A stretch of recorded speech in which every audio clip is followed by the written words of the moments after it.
Philippine mabuhay! Mabuhay! Maganda! Maganda! Bakit nga ba pinupuntahan to? Hanggang sa sinubukan ko mismo sa Hoi An. Itong coconut boat ride sa Camtan Village. Si Tong Ming, ang aming driver guide, ang nagdala sa amin sa village.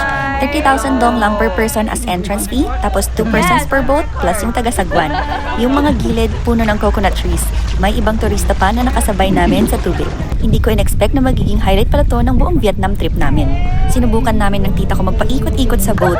May additional fee na 200,000 dong per person. Pero grabe, parang tinamaan ako ng alak sa hilo pagkatayo ko.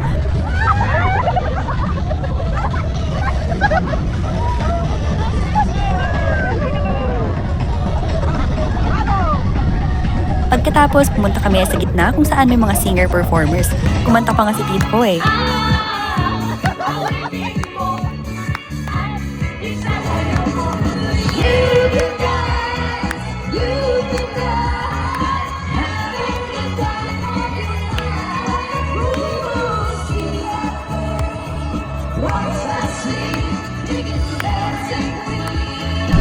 Kaya kung pupunta kayo ng Hoi An, huwag niyong palampasin to. Sulit na sulit kahit sunog ka sa araw.